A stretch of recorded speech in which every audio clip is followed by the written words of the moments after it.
സ്തോത്രമേകാം. ഓ ദിവ്യകാരുണ്യ സ്നേഹമേ, അങ്ങേക്കൊരായിരം സ്തോത്രമേകാം. Praise the Lord.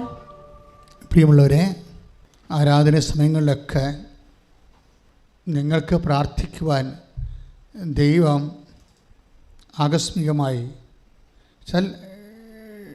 Devoid of any inspiration, നിങ്ങൾ ആരെങ്കിലും സമ്മർദ്ദം ചെയ്യുക, ഓർപ്പിച്ച് തരിക, അല്ലാതെ കേവലമായി എന്തെങ്കിലും ഓർത്താൽ ആ വിഷയം നിങ്ങളുടെ പ്രാർത്ഥനയുടെ സബ്ജക്റ്റ് ആക്കണം.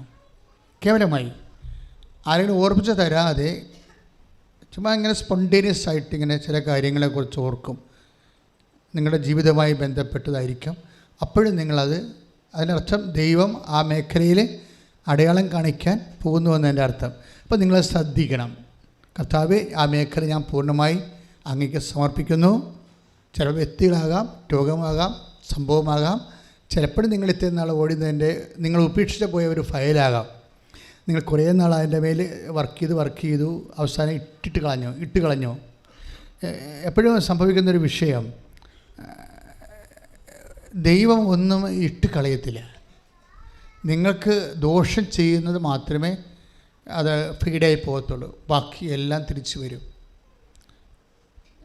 എല്ലാം. ഇപ്പോൾ യേശു പോലും ഒരു തിരിച്ചു വരവിൻ്റെ കഥയാണ്.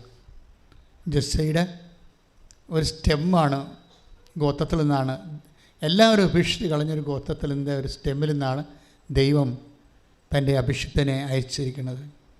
അപ്പോൾ എപ്പോഴും നമ്മൾ ശ്രദ്ധിക്കേണ്ടത്, ഉപേക്ഷിച്ച് കളഞ്ഞ വിഷയങ്ങൾ, ആശയങ്ങൾ, ചിലപ്പോൾ പഠനമായിരിക്കാം, ചിലപ്പോൾ ജോലിക്ക് വേണ്ടിയുള്ള ശ്രമമായിരിക്കാം, എന്തുമായിക്കോട്ടെ, അത് നിങ്ങളെ ഓർത്തുപോയാൽ ആ മേഖലയെ ദൈവം അഭിഷേകം ചെയ്യാൻ പോണെന്ന അർത്ഥം. ശ്രദ്ധിക്കട്ടെ. ഹല്ലേലൂയ, ഹല്ലേലൂയ, ഹല്ലേലൂയ, യേശുവേ ആരാധന, ഹല്ലേലൂയ. യേശുവേ 11:1 പ്രാർത്ഥിക്കുന്നു. ജെസ്സിയുടെ കുറ്റിയിൽ നിന്ന് പോലെ നമ്മുടെ ജീവിതത്തിൽ യേശു തളർപ്പിക്കണമേ എന്ന് പ്രാർത്ഥിക്കുന്നു. തിരുനാമത്തെ വാഴ്ത്താം. ഓ ദിവ്യകാരുണ്യ സ്നേഹമേ, അങ്ങേക്കൊരായിരം സ്തോത്രമേ. ഓ ദിവ്യകാരുണ്യ സ്നേഹമേ, അങ്ങേക്കൊരായിരം സ്തോത്രമേ. ഞാനിപ്പോൾ ഇങ്ങനെ ഒരു മെസ്സേജ് പറയാനുള്ള കാരണം എന്താണെന്നറിയാമോ? നമ്മൾ ആദ്യത്തെ പാട്ട് പാടിക്കൊണ്ടിരിക്കുമ്പോൾ കർത്താവിൻ്റെ രൂപം ഇങ്ങനെ കുരിശ് കിടക്കുകയാണ്. അപ്പോൾ കക്ഷത്തൊരു മുഴ, കർത്താവിൻ്റെ കക്ഷത്തൊരു മുഴ. അപ്പോഴേ ഞാനത്, എനിക്ക് പരിശുദ്ധാത്മാവ് എനിക്ക് നൽകിയ ഒരു സൂചന, ഓൾറെഡി ഇപ്പം നമ്മൾ കുരിശിലാണ്, അതിൻ്റെ കൂടെ എക്സ്ട്രാ ഒരു ഭാരം കൂടി വരുന്നു. അങ്ങനെയുള്ളവരെ അത് കർത്താവിൻ്റെ കുരിശിൻ്റെ കൂടെ ചേർത്ത് വെച്ചുകൊണ്ട് സ്തുതിക്കട്ടെ.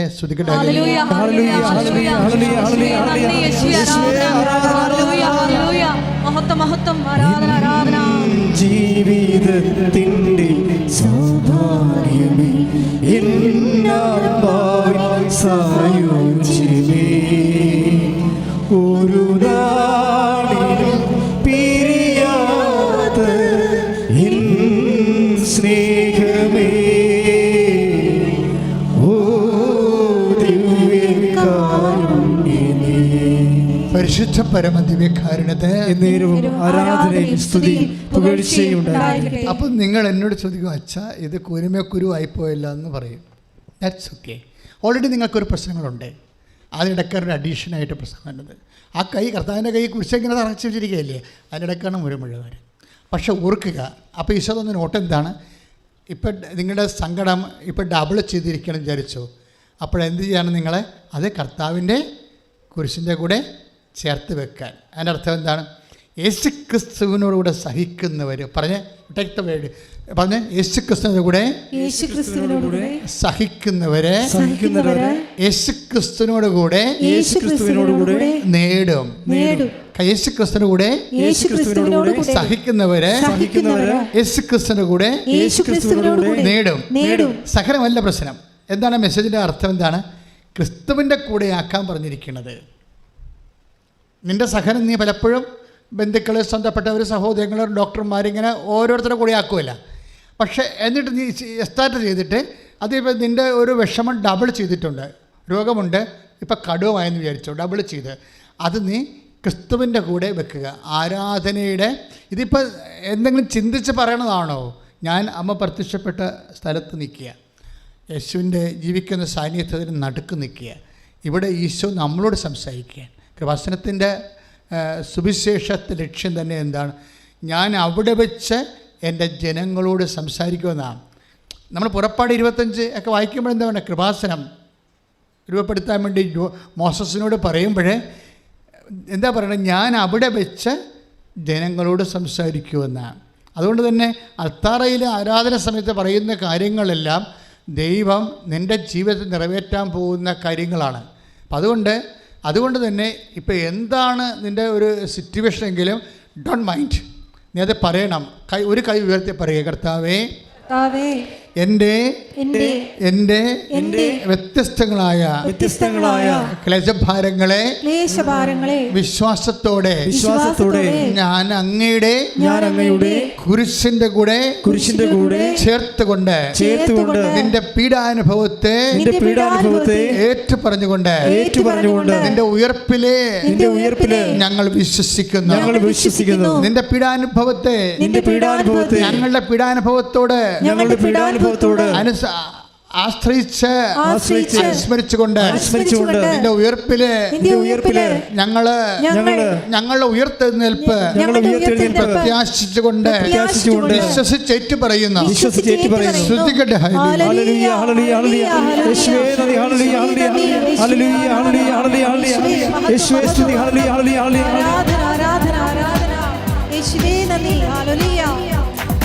ഉത്ഥാനം ചെയ്തവരെ ഞങ്ങൾ ആരാധിക്കുന്നു.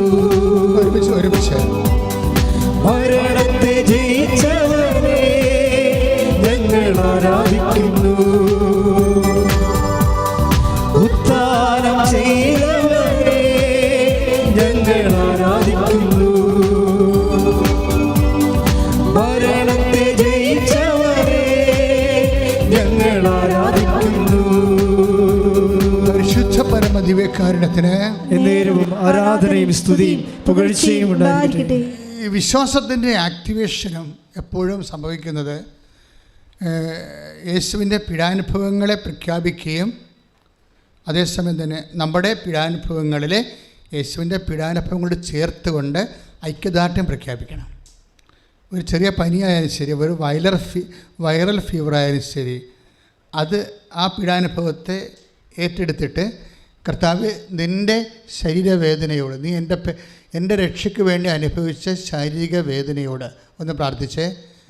കർത്താവേ, ഞങ്ങളിപ്പോൾ അനുഭവിക്കുന്ന വ്യത്യസ്തങ്ങളായ മനോവേദനകള്, ശാരീരിക വേദനകളെ നിന്റെ മനോവേദനകളോട്, നിന്റെ പീഡാനുഭവത്തിന്റെ ശാരീരിക വേദനകളോട് ചേർത്ത് വെച്ച് ഐക്യദാർഢ്യം പ്രഖ്യാപിച്ചുകൊണ്ട് നിന്നെ മഹത്വപ്പെടുത്തുന്നു. ശ്രദ്ധിക്കട്ടെ. ഹല്ലേലൂയ ഹല്ലേലൂയ ഹല്ലേലൂയ യേശുവേ ആരാധന ഹല്ലേലൂയ ഹല്ലേലൂയ ഹല്ലേലൂയ ഹല്ലേലൂയ ഹല്ലേലൂയ യേശുവേ സ്തുതി ഹല്ലേലൂയ യേശുവേ നന്ദി, ആരാധന ആരാധന.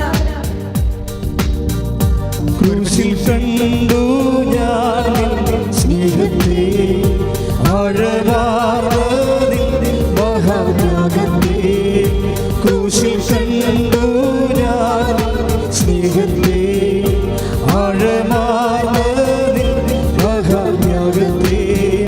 പകരം എന്തു നൽകും ഞാനിനി, ഹൃദയം പൂർണ്ണമായി നൽകുന്നു നാഥന്.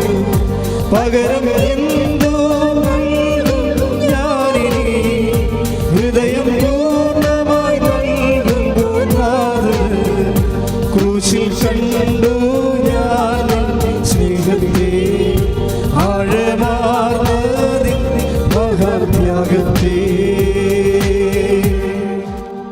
നമ്മളെ കത്തി ഒക്കെ ഇടക്കിടക്ക് തേച്ച് വെക്കത്തില്ലേ? അല്ലെ കത്തി ഉപയോഗിക്കുന്നവർ പച്ചക്കറി അരിയാനാണെങ്കിലും മറ്റെന്ത് സാധനം അരിയാനാണെങ്കിലും കത്തി നമ്മൾ മുറിച്ചുകൂട്ടി വെക്കുക. നമ്മൾ ഒരു മാസം നാട്ടിലില്ലെങ്കിൽ പിന്നെ വരുമ്പോൾ ഈ കത്തിയൊക്കെ ഒരു പരുവായിരിക്കും. അപ്പോൾ നമ്മൾ രണ്ടാമത് തന്നെ രാഗി ശരിയാക്കിയെടുക്കും. ഇതുപോലെ നിങ്ങൾ രാഗേണ്ട കൂടുതൽ ഹയർ പ്രൊഡക്ഷന് വേണ്ടി രാഗേണ്ട 2 സാധനങ്ങളുണ്ട്. ഒന്ന് നിങ്ങളുടെ വിശ്വാസവും ഒന്ന് നിങ്ങളുടെ ദൈവസ്നേഹവുമാണ്. ഈ സംഭവമാണ് മൂർച്ച കൂട്ടുന്ന സാധനം. എല്ലാം സ്പീഡാക്കി അരിയണത് എല്ലാം മൂർച്ച ഉണ്ടെങ്കിലേ സ്പീഡായിട്ട് അരിയാൻ പറ്റത്തുള്ളൂ അല്ലേ? ആധ്യാത്മിക ജീവിതത്തിൽ നല്ല ഹാർവസ്റ്റിംഗ് നടത്തണമെങ്കിൽ നമുക്ക് മൂർച്ച വേണം. എന്തിന് മൂർച്ച വേണം? വിശ്വാസത്തിന് മൂർച്ച വേണം. പിന്നെന്ത് വേണം? സ്നേഹത്തിന് മൂർച്ച വേണം. ദൈവസ്നേഹത്തിന്. കൈനെഞ്ചത്ത് വെച്ച് പ്രാർത്ഥിക്കുക. കർത്താവായ ദൈവമേ, എനിക്ക് അങ്ങയോടുള്ള വിശ്വാസത്തിലെ, എനിക്ക് അങ്ങയോടുള്ള സ്നേഹത്തിലെ എന്നെ സമൃദ്ധമാക്കണമേ. എൻ്റെ അങ്ങയോടുള്ള സ്നേഹത്തിലെ എന്നെ വർദ്ധിപ്പിക്കണമേ. ശ്രുതിക്കട്ടെ. ഹല്ലേലൂയ, ഹല്ലേലൂയ, ഹല്ലേലൂയ, ഹല്ലേലൂയ. യേശുവേ ആരാധന. ഹല്ലേലൂയ, ഹല്ലേലൂയ, ഹല്ലേലൂയ,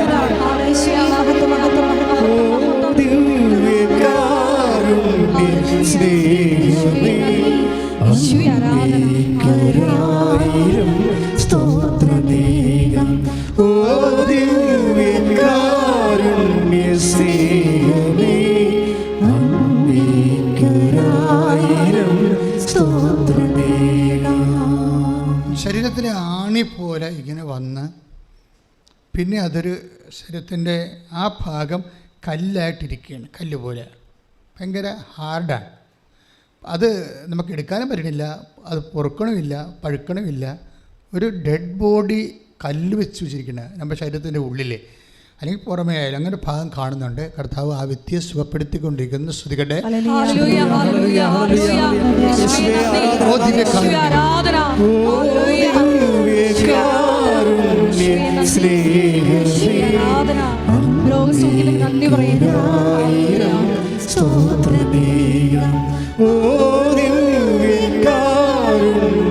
സ്നേഹമേ അങ്ങേക്കൊരായിരം സ്തോത്രമേകം. പരിശുദ്ധ പരമദിവ്യകാരുണ്യത്തിന് ആരാധനയും സ്തുതിയും പുകഴ്ചയും ഉണ്ടായിരിക്കട്ടെ.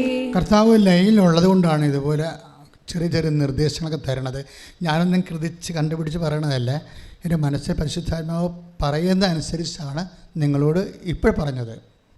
വെച്ചാൽ നിങ്ങൾക്ക് സ്നേഹം വർദ്ധിപ്പിക്കണം. നിങ്ങൾ ഒറ്റക്കൊക്കെ ഇരിക്കുമ്പോഴേ, വീട്ടിലൊക്കെ ഇരിക്കത്തില്ലേ, ഓരോ കാര്യങ്ങളൊക്കെ ചെയ്തുകൊണ്ടൊക്കെ ഇരിക്കുന്ന സമയത്ത് നിങ്ങൾ പെട്ടെന്ന് ഇങ്ങനെ കർത്താവ് ഒരു നിമിഷം നെഞ്ചത്ത് വെച്ച് കർത്താവേ നിന്നോടുള്ള സ്നേഹത്താൽ എന്നെ വർദ്ധിപ്പിക്കണമേ. You are more conscious about the intentions you are placed. നിങ്ങൾക്ക് വരുന്നൊരു അബദ്ധം എന്ന് വെച്ച് കഴിഞ്ഞാൽ നിങ്ങൾ ഉടമ്പടി വെച്ചിരിക്കുന്ന വിഷയങ്ങളെക്കുറിച്ചാണ് എപ്പോഴും ചിന്തിക്കുന്നത്. That's not sense. അതിൻ്റെ ആവശ്യമില്ല. അത് it is not at all our matter. അത് നമ്മുടെ കാര്യമല്ല. Already we have placed. നമ്മളത് കർത്താവിനെ ഏൽപ്പിച്ച് കഴിഞ്ഞു. ഇനി അത് കർത്താവിൻ്റെ കാര്യങ്ങളാണ്. നമ്മുടെ കാര്യമാണോ? അല്ല. നിങ്ങളുടെ കാര്യം എന്താ? അവൻ്റെ സ്നേഹത്തെ നിങ്ങൾ ഓരോ ദിവസവും അഡ്വാൻസ് ചെയ്യണം. വാട്ട് ഈസ് യുവർ ഇൻപുട്ട് എന്ന് കർത്താവ് ഓരോ സമയത്ത് പറഞ്ഞത്. ഇന്നലത്തേക്കാൾ നിനക്ക് സ്നേഹം കൂടിയോ ദൈവത്തോട്? അറിയത്തില്ല. അതാണ് പ്രശ്നം. ഇന്നലത്തേക്കാൾ ഇന്ന് നിനക്ക് വിശ്വാസം കൂടിയോ? അറിയില്ല എന്ന് പറയും. അതാണ് പ്രശ്നം. നിനക്ക് അറിയണം. ഓരോ ദിവസം ചൊല്ലി ഒന്ന് പ്രത്യേക കൈ നെഞ്ചത്ത് വെച്ച് കർത്താവേ ഓരോ ദിവസം തോറും എനിക്ക് അങ്ങയോടുള്ള സ്നേഹവും വിശ്വാസവും വർദ്ധമാനമാക്കണമേ. എന്നെ ഏറ്റെടുക്കണമേ. ശ്രദ്ധിക്കട്ടെ.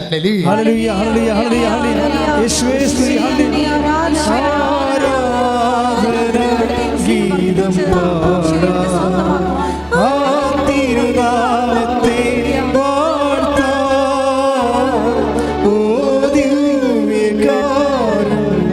സ്നേഹമേ അങ്ങേക്കൊരായിരം സ്തോത്രമേകം. ദിവ്യകാരുണ്യ സ്നേഹമേ അങ്ങേക്കൊരായിരം സ്തോത്രമേകം. ഇപ്പം നമ്മൾ പരിശുദ്ധ പരിശുദ്ധാത്മാവിൻ്റെ അഭിഷേകത്തിൽ ഒരു പ്രാർത്ഥന പ്രാർത്ഥിച്ചത് എന്താണ്? എന്നെ ഏറ്റെടുക്കണമേ. അതാണ് നമുക്ക് ദൈവത്തോട് പറയാൻ പറ്റുന്ന ഏറ്റവും നല്ല പ്രാർത്ഥനയാണത്. എന്നെ ഏറ്റെടുക്കണമേ.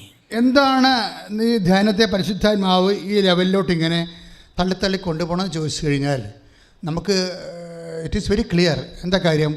ഉടമ്പടി ബേസിക്കലി അതൊരു ഡൂയിങ് പ്രെയറാണ്. ചൊല്ലണ ഒരു റിസൈറ്റിംഗ് പ്രെയർ അല്ല, ചൊല്ലണ പ്രാർത്ഥനയല്ല. എന്താണത്? അത് ചെയ്യണ പ്രാർത്ഥനയാണ്. പക്ഷെ ചെയ്യണമെങ്കിൽ എന്ത് വേണം? ഇപ്പോൾ ഫാൻ കറങ്ങണം അല്ലേ? കറങ്ങണ കറണ്ട് വേണ്ടേ അല്ലേ? അതുപോലെ ചെയ്യണമെങ്കിൽ ദൈവസ്നേഹം വേണം. നിങ്ങൾ എന്ത് ചെയ്താലും കർത്താവേ നിന്നോടുള്ള സ്നേഹത്താലെന്ന് പറയണം. ഒരു പത്രം ഒരാൾക്ക് കൊടുത്താൽ പോലും പറയേണ്ടത് എന്താണ്? കർത്താവേ ഞാൻ ഉടമ്പടി എടുത്തതിൻ്റെ പേരിലെന്നല്ല പറയേണ്ടത്. എന്താ പറയണത്? നിന്നോടുള്ള സ്നേഹത്തെ പ്രതി. നിങ്ങൾ പ്രേക്ഷിത പ്രവർത്തനത്തിൻ്റെ ഭാഗമായിട്ട് ഒത്തിരിയേറെ കാര്യങ്ങൾ നിങ്ങൾ ദൈവത്തിന് വേണ്ടി ചെയ്യുന്നുണ്ട്. വസ്ത്രമില്ലാത്തവർക്ക് വസ്ത്രം നിങ്ങൾ കൊടുക്കുന്നുണ്ട്. ഭക്ഷണമില്ലാത്തവർക്ക് ഭക്ഷണം നിങ്ങൾ ആ സർക്കാർ ആശുപത്രിയിൽ കൊണ്ട് രോഗികളെ കണ്ട് കൊടുക്കുന്നുണ്ട്. അയൽവാസികൾക്ക് സഹായിക്കുന്നുണ്ട്. രോഗികളെ സഹായിക്കുന്നുണ്ട്. പ്രേക്ഷിത പ്രവർത്തനം ഇവിടെ യേശുവിനെ അറിയിക്കുന്നുണ്ട്. ഇങ്ങനെയൊക്കെ എല്ലാം ചെയ്യുമ്പോൾ നിങ്ങൾ ചെയ്യുന്നത് എന്താണ്? യേശുവിനെ നിങ്ങൾ ഏറ്റെടുക്കുകയാണ്. അത് മനസ്സിലായില്ലേ? എന്തുകൊണ്ടാണ് ഇതിന് ഉടമ്പടിക്ക് ഇത്രയും സ്പീഡ് വരാനും അതുപോലെ തന്നെ ഇതുപോലെ കാലഹരണപ്പെട്ട വിഷയങ്ങൾ ഇത് ഏറ്റെടുക്കാനും എല്ലാം ഒരു പ്രത്യേകത? അത് ആൾക്കാർ സാക്ഷ്യം പറയണത് എന്തുകൊണ്ടാണ്? അതിൻ്റെ ഒരു കണ്ടൻ്റ് എന്ന് പറയണത് ഇതൊരു ചൊല്ലുന്ന പ്രാർത്ഥനയല്ല. എല്ലാപ്പോഴും ഞാൻ പറയും, പക്ഷെ പറയുമ്പോഴൊക്കെ ഓരോരോ രീതികളിലാണ് പറയണമെന്നേ ഉള്ളൂ. ചൊല്ലണ പ്രാർത്ഥനയല്ല. പുതിയ ആൾക്കാരെ ശ്രദ്ധിക്കാൻ വേണ്ടി പറയുകയാണ്. ഇത് ഉടമ്പടി പ്രാർത്ഥന ചൊല്ലി നിങ്ങൾ എന്തെങ്കിലും ചെയ്യാമെന്ന് വിചാരിക്കരുത്. ഇതൊരു 20% മാത്രമേ ചൊല്ലണതുള്ളൂ. ബാക്കിയെല്ലാം ചെയ്യുന്ന പ്രാർത്ഥനയാണ്. ഇതാണ് ഏറ്റെടുപ്പെന്ന് പറയണത്. ഇതിൻ്റെ സ്പീഡ് കണ്ടൻ്റ് എപ്പോഴും ഇരിക്കണത് ചെയ്യുന്നതിലാണ് ഇരിക്കണത്. ഇതിൻ്റെ സ്പീഡ് കണ്ടൻ്റ് നമുക്കറിയാമല്ലോ. ഓരോരുത്തരുടെ യേശുവിൻ്റെ കൂടെ നിന്ന ഓരോ മനുഷ്യരുടെ ജീവിത അനുഭവങ്ങൾ നോക്കുമ്പോൾ അറിയാൻ പറ്റും ആരാണ് എപ്പോഴും ലക്ഷ്യത്തിലെത്തിയെന്ന്. ആദ്യം ലക്ഷ്യത്തിലെത്തിയത്. ഇപ്പോൾ തന്നെ യേശുവിൻ്റെ പുനരുദ്ധാനത്തിൻ്റെ പ്രഥമ സാക്ഷി ആരായിരിക്കേണ്ടതായിരുന്നു? പുനരുദ്ധാനത്തിൻ്റെ പ്രഥമ സാക്ഷി. യേശു ഉയർത്തെഴുന്നേറ്റപ്പോൾ ആദ്യം കണ്ടത് ആരാണ്? കണ്ടത് ആരായിരിക്കേണ്ടതാണ്? ശരിക്കും പറഞ്ഞാൽ ആരാണോ അന്ത്യത്താഴത്തിലെ കർത്താവിൻ്റെ നെഞ്ചത്ത് കിടന്നത് അതാരാണ്? കർത്താവിൻ്റെ നെഞ്ചത്ത് കിടന്നത് ആരാണ്? യൂദാസ് മാതാവി. ആരാണ്? യോഹന്നാൻ. That's okay. ആരാണ് കുരിശിൻ്റെ ചുവട്ടിൽ നിന്നത്? യോഹന്നാൻ അല്ലേ? അപ്പോഴാരായിരിക്കണം പുനരുദ്ധാനത്തിൻ്റെ സാക്ഷിയാകേണ്ടത്? പിന്നെ എവിടെയോ ഒരു സ്പെല്ലിംഗ് മിസ്റ്റേക്ക് സംഭവിച്ചല്ലോ അവിടെ. എന്നെ മനസ്സിലാക്കിയത് നിങ്ങളെ? ആരാണ് അന്ത്യത്താഴത്തിൽ കർത്താവിന് നെഞ്ചത്ത് കിടന്നത്? സ്വരത്തിൽ പറ. യോഹന്നാൻ. ആരാണ് കുരിശിൻ്റെ ചുവട്ടിൽ നിന്നത്? അപ്പോഴാരാണ് പുനരുദ്ധാനത്തിൻ്റെ സാക്ഷി ആകേണ്ടത്? പിന്നെന്താ പറ്റിയത്? പിന്നെ ആരാണിപ്പോൾ പുനരുദ്ധാന സാക്ഷി ആയിരിക്കണത്? ആരാണ് ആദ്യത്തെ സാക്ഷി? Mary Magdalene. അതാണ് സംഭവം. എന്താണ് എൻ്റെ കണ്ടൻറ്റ്? ആ കണ്ടൻറ്റ് അവിടെയാണ് പ്രശ്നം. അതാണ് കണ്ടൻറ്റ്. മേരി മാഗ്ഡലിൻ്റെ ഒരു ഒറ്റ വർത്തമാനമാണ്, അല്ലെങ്കിൽ അവളുടെ മനസ്സിരിപ്പ് അതാണല്ലോ. അവളുടെ മനസ്സിരിപ്പാണ്. എന്താ കാര്യം? അവളുടെ മനസ്സിരിപ്പ് എന്താണ്? അവളോട് ആരും പറഞ്ഞിട്ടില്ലല്ലോ. യേശു പറഞ്ഞോ ഞാൻ ഉയർത്തെഴുന്നേൽക്കുമെന്നും എല്ലാം അവളോട് പറഞ്ഞു? ഒരിക്കലും പറഞ്ഞിട്ടില്ല. പറഞ്ഞ കക്ഷികൾ പത്രോസും യാക്കോബും യോഹന്നാനോടൊക്കെയാണ് പറഞ്ഞിരിക്കണേ. 4 പ്രാവശ്യം പറഞ്ഞിട്ടുണ്ട്. പാഷൻ പ്രഡിക്ഷൻസ് 4 പ്രാവശ്യം പറഞ്ഞു ഞാൻ ഉയർത്തെഴുന്നേൽക്കുമെന്ന്. അങ്ങനെ ഒരു കാറ്റഗറിസം ഒന്നും മേരി മാഗ്ഡലിന് കൊടുത്തിട്ടില്ല. പക്ഷേ മേരി മാഗ്ഡലിനാണ് ചാടി പുറപ്പെട്ടിരിക്കുന്നത് ആദ്യം വെളുപ്പിനെ സുഗന്ധക്കൂട്ടുമായിട്ട്. ആരാണ് നേരത്തെ പോവുക, ആദ്യം എത്തുക? അതൊക്കെ എന്തൂസ്യാസത്തിൻ്റെ ഭാഗമാണ്. മനസ്സിലായില്ലേ? എന്തൂസ്യാസം എന്ന് പറഞ്ഞാൽ എന്താണ്? ദൈവം ഉള്ളിലുള്ള ആൾക്കാർ, സ്നേഹം ഉള്ളിലുള്ള എൻതേയോസ് എന്ന് വെച്ചാൽ ഗ്രീക്കാണ്. തേയോസ് ദൈവം, എന്തൂസ്യാസം ദൈവം ഉള്ളിലുള്ള ആൾക്കാർ. ദൈവസ്നേഹ ക്രിസ്തു ഉള്ളിലിരിക്കുന്ന ആളാണ്. അതുകൊണ്ടാണ് ഇവൾ ചാടി വെളുപ്പിനെ ഇരുട്ടായിരിക്കുമ്പോൾ തന്നെ കല്ലറയിലേക്ക് പോണത്. അവിടെ നോക്കുമ്പോൾ കല്ലറയിലെ മുടിക്കല്ല് മാറിക്കിടക്കുന്നത് കണ്ടിട്ട് അവൾ പത്രോസിനെയും യോഹന്നാനെയും വിളിച്ചുകൊണ്ട് ചെല്ലും. അവർ ചെന്ന് സംഭവങ്ങളെ കണ്ട് മനസ്സിലാക്കിയെങ്കിലും അവർ തിരിച്ചു പോരും. മനസ്സിലായില്ലേ? എന്നിട്ടും തിരിച്ചു പോരാൻ നിൽക്കുന്നത് ആരാ? Mary Magdalene. ഇതിലും തന്നെ ശരിക്കും പറഞ്ഞാൽ ഒരു ക്രിസ്തുവിനെയാണ് നിങ്ങൾ തിരക്കണമെങ്കിൽ ഇതാണ് മെത്തേഡ്. ഒരു മാഗ്ദലിൻ മെത്തേഡാണിത്. എന്താണ്? ആദ്യമേ അന്വേഷിച്ച് പോവുക, അവസാനം വരെ അവിടെ നിൽക്കുക. ഇതെല്ലാം ഒരു ഇത് ഇവരെന്തെങ്കിലും പ്രാർത്ഥന ചൊല്ലിയിട്ടല്ല മേരി മാഗ്ഡലിൻ യേശുവിനെ കണ്ടുമുട്ടിയത്. അവളുടെ മനസ്സിലുള്ള ഒരു സമർപ്പണമാണ്. അവളെ കരഞ്ഞുകൊണ്ട് നിൽക്കുമ്പോൾ ഒരു മനുഷ്യൻ നിൽക്കണം. അത് തോട്ടക്കാരനാണെന്ന് മനസ്സിലാക്കി പറഞ്ഞു, പ്രഭു അങ്ങാണ് അവന്, എൻ്റെ കർത്താവിനെ അവരെടുത്തുകൊണ്ട് പോയി, അങ്ങാണ് അവനെ എടുത്തുകൊണ്ട് പോയെങ്കിൽ എന്ത് ചെയ്യണം? എന്നോട് പറയുക എവിടെയാണ് വെച്ചിരിക്കണമെന്ന്. ഞാൻ വന്ന് എടുത്തുകൊണ്ട് പോയിക്കൊള്ളാം. ഇത് ചെയ്യണ പ്രാർത്ഥനയാണ്, ചൊല്ലണ പ്രാർത്ഥനയല്ല. എല്ലാവർക്കും കൈ നനയാതെ ചുണ്ടിങ്ങനെ ചലിപ്പിച്ച് എന്തെങ്കിലും ദൈവത്തിൽ നിന്ന് അടിച്ചു മാറ്റാമെന്നുള്ള വ്യാമോഹം, അങ്ങനെയുള്ള വിളക്കെല്ലാം മേരി മാഗ്ഡലിൻ തലിക്കെടുത്ത് കളയും. എന്താ കാര്യം?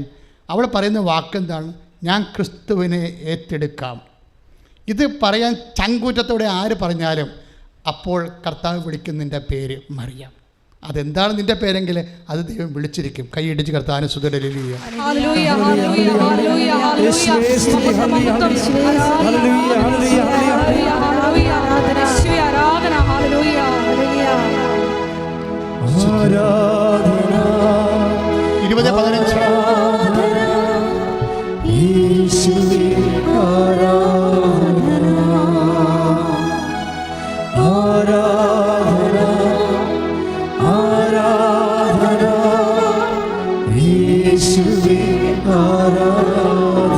പരിശുദ്ധ പരമദിവ്യകാരുണ്യത്തിന് ആരാധനയും സ്തുതിയും പുകഴ്ചയും ഉണ്ടായിരിക്കട്ടെ. നമ്മളെ ദൈവസ്നേഹത്തിൻ്റെ പരിച്ഛേദങ്ങളെ, നിറഭേദങ്ങളെ വളരെ പ്രാർത്ഥനാപൂർവ്വം പരിശോധിക്കുകയാണ്.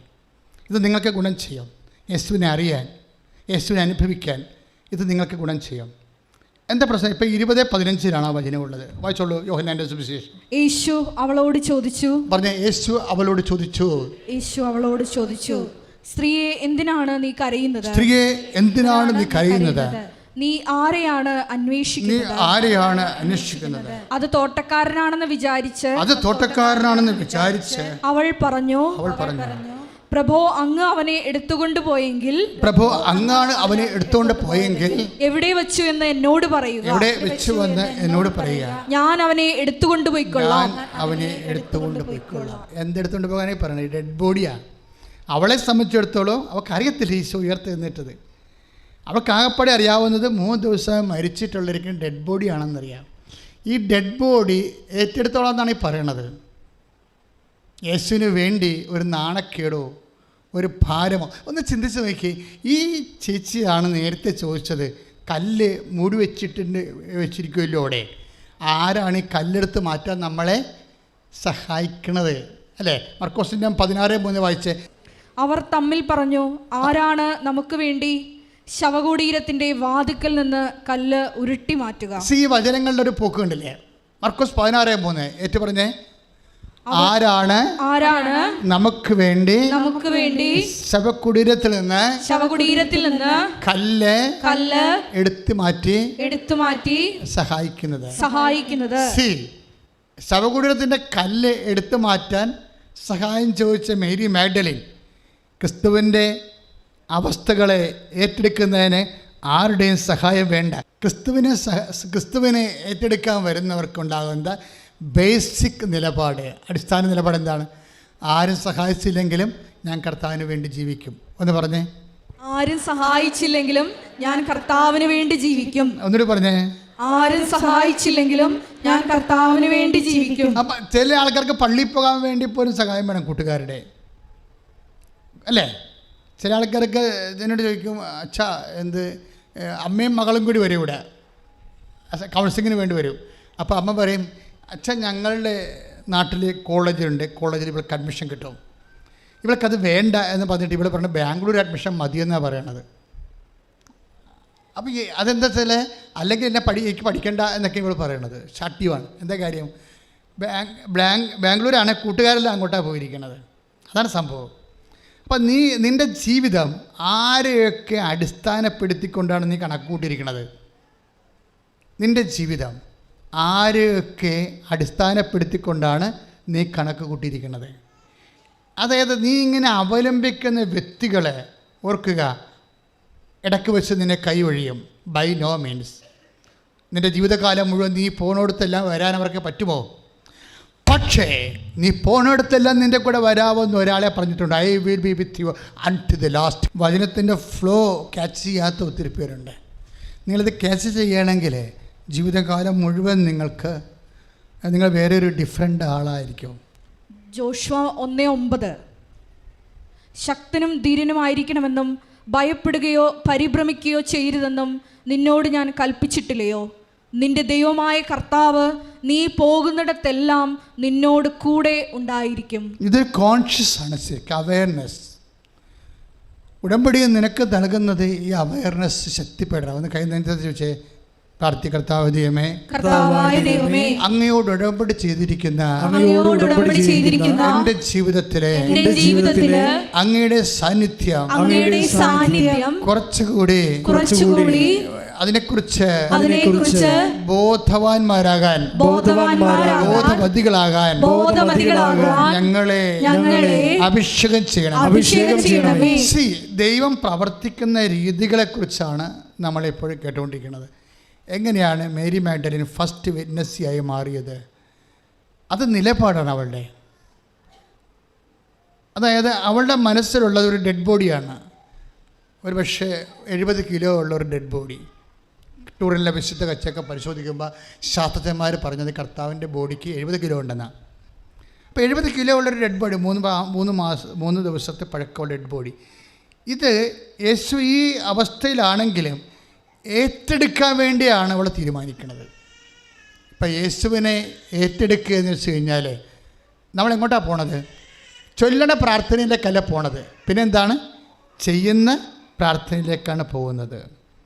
ഇതിൻ്റെ സ്പീഡ് കണ്ടൻ്റ് എന്ന് പറയണത് ഈ ചെയ്ത്തിലാണ് ഇരിക്കുന്നത്. അല്ല, നിങ്ങൾ ചൊല്ലിട്ട് ഇത് സ്പീഡാവുമെന്ന് വിചാരിക്കരുത്. ഉടമ്പടിയുടെ സ്പീഡ് കണ്ടൻ്റ് ഇരിക്കുന്നത് അതിൻ്റെ ചെയ്ത്തിലാണ് ഇരിക്കുന്നത്, അതിൻ്റെ കണ്ടൻറ്റ്. അപ്പോൾ നിങ്ങൾ ചോദിക്കും ഉടമ്പടിയിൽ സ്പീഡ് ഉണ്ടാക്കുന്ന കണ്ടൻറ്റ് ഏതാണ്? അതെന്താണ്? അതെപ്പോഴും ചെയ്യുന്നതിലാണ് ഇരിക്കുന്നത്. ഉടമ്പടിയെ മറ്റ് പ്രാർത്ഥനകൾ വ്യത്യസ്തമാക്കുന്നതും ഈ ചെയ്ത്തുകളാണ് എൻ്റെ കൂടെയുള്ള. അവൻ പറയുന്നത് പോലെ ചെയ്യുന്നതിനുള്ളതാണ് സംഭവം.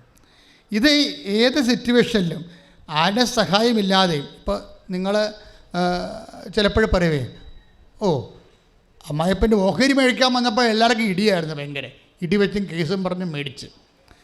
ഇപ്പം ആ മനുഷ്യൻ പെട്ടുപോയി, അങ്ങേരുടെ മലമൂത്രങ്ങളൊക്കെ വീട്ടിലായപ്പോൾ ഞാൻ മാത്രമേ ഉള്ളൂ, ഒരു പട്ടിയും സഹായിക്കാനില്ല. തീർന്നു, പരിപാടി തീർന്നു. ക്രിസ്തുവിൻ്റെ ഡെഡ് ബോഡിയേക്കാൾ കഷ്ടമായിട്ടുള്ള അവസ്ഥകൾ കുടുംബത്തിലുണ്ട്. കാര്യം എന്താണ്? ഈ ബെഡ് സോർ വന്ന് കിടക്കുന്ന രോഗിയെ ഒന്നും മറച്ചിടാൻ പോലും നമുക്ക് പറ്റിയിട്ടില്ല. പലരും കെയർ ടേക്കറിങ്ങിന് ജോലിക്ക് വേണ്ടി പോകാൻ വേണ്ടി ഇവിടെ വരും. ചിലർ ലീവിന് വരും. കെയർ ടേക്കറാണ് അവർ.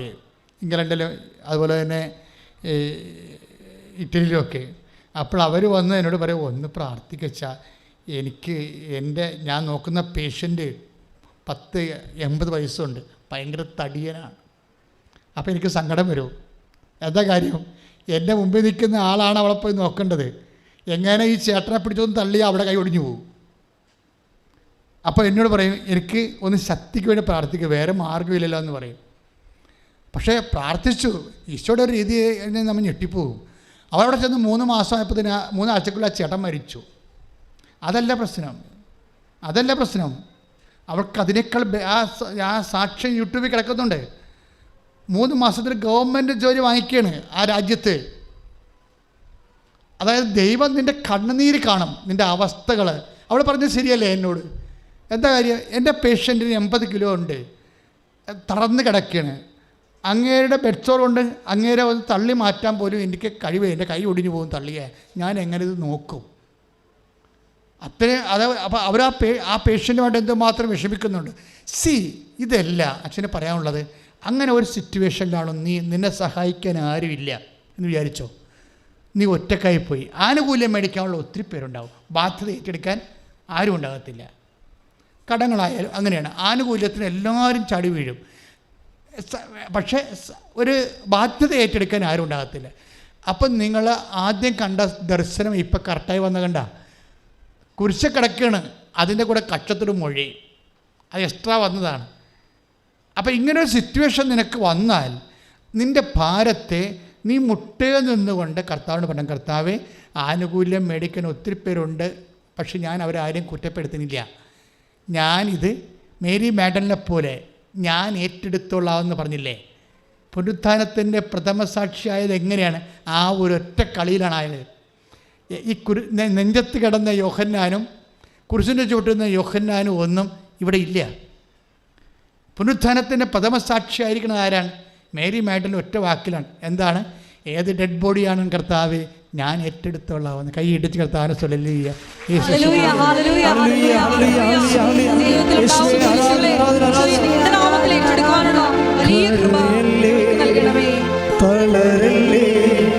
നെഞ്ചൊന്നു നീടല്ലേ,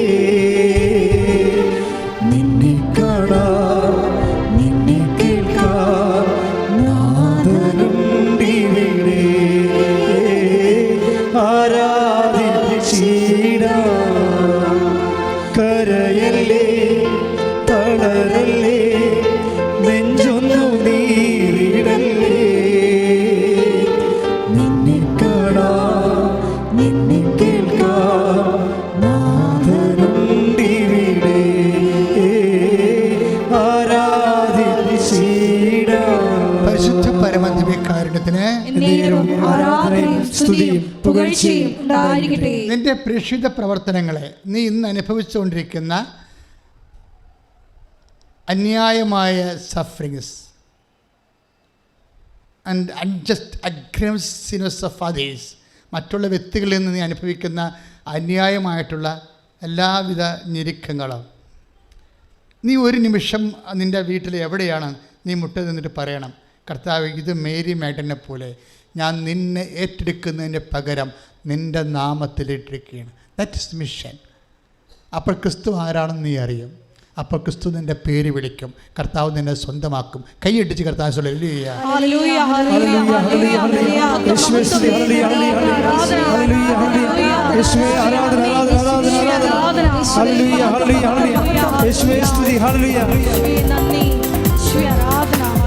ദൈവകൃപയിൽ ഞാൻ ആശ്രയിച്ചു, അവൻ വഴികളെ ഞാൻ അറിഞ്ഞു, അനുഗമിച്ചിടും അവരുടെ ചുവടുകളെ, അനുഗമിച്ചിടും അവരുടെ ചുവടുകൾ.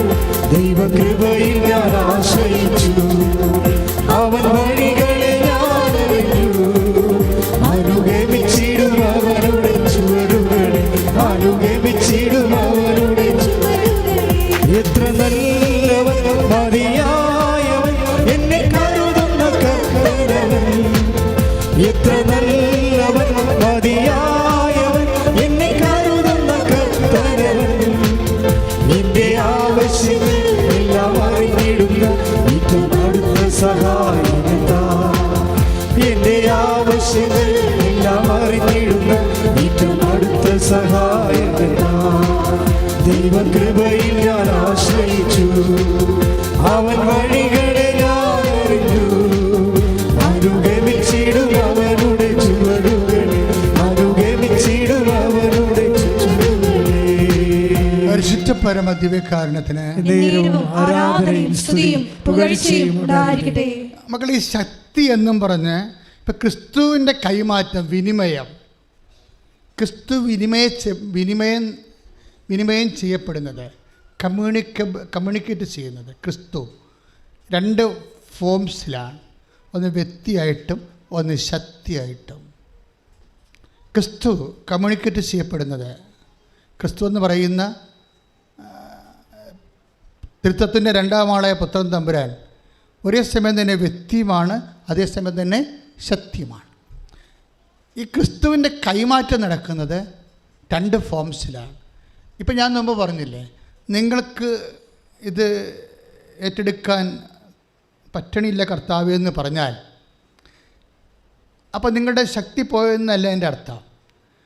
എന്നിട്ട് നീ പറയണം, എങ്കിലും ഈശോയ്ക്ക് വേണ്ടി ഈശോയുടെ നാമത്തിൽ ഞാനിത് ഏറ്റെടുക്കണമെന്ന് പറയണം. അതാണ് ഈ കല്ലെടുത്ത് മാറ്റാൻ 16:3 ചോദിക്കുന്ന സ്ത്രീ തന്നെയാണ്. കല്ലെടുത്ത് മാറ്റാൻ ആര് സഹായിക്കുമെന്നാണ് മേരി മാഡലിൻ ചോദിച്ചത് പണ്ട്. ആ മേരി മാഡലിൻ തന്നെയാണ് ഇപ്പോൾ പറയണത്, ആരും സഹായിച്ചില്ലെങ്കിലും ഇത് കല്ലല്ലോ കർത്താവല്ലേ, അത് ഞാൻ എടുത്തോളാം. ഇത് കല്ലല്ല കർത്താവാണെന്ന് നീ ക്ലേശം അനുഭവിക്കുന്ന വ്യക്തികൾ, നിന്നെ ക്ലേശിപ്പിക്കുന്ന വ്യക്തികൾ, അത് കല്ലല്ല കർത്താവാണെന്ന് തിരിച്ചറിയുമ്പോഴാണ് നീ ക്രിസ്തുവിൻ്റെ ശക്തി അനുഭവിക്കേണ്ടത്. കൈയടിച്ച് കർത്താവ് ഹല്ലേലൂയ ഹല്ലേലൂയ ഹല്ലേലൂയ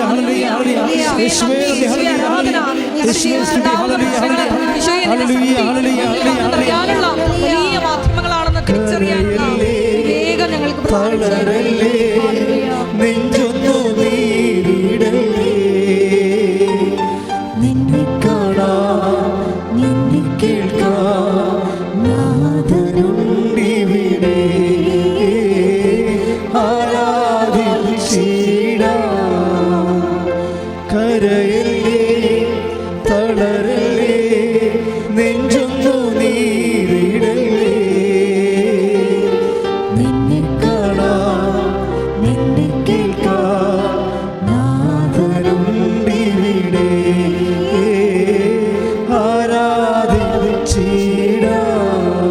ശുദ്ധ പരമദിവ്യകാരുണ്യത്തിന് നേരവും ആരാധനയും സ്തുതിയും പുകഴ്ചയും ഉണ്ടായിരിക്കട്ടെ.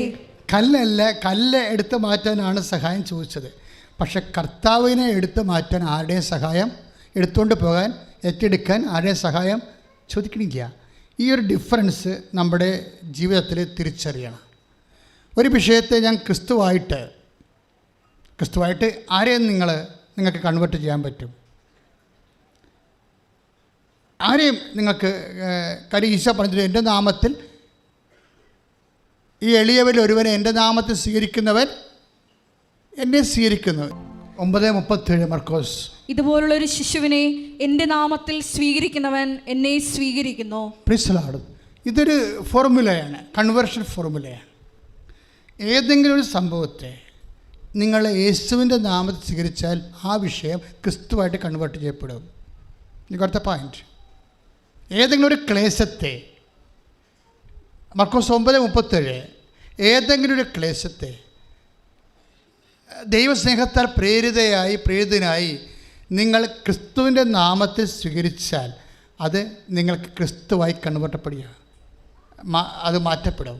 പ്രാർത്ഥിക്കുക, കർത്താവേ എനിക്ക് താങ്ങാനാവാത്ത എല്ലാ അവസ്ഥകളെയും ഞാൻ നിന്നോടുള്ള വിശ്വാസത്തെ പ്രതി, സ്നേഹത്തെ പ്രതി, ഉടമ്പടി പ്രകാരം നിന്റെ നാമത്തിൽ ഏറ്റെടുക്കുന്നു.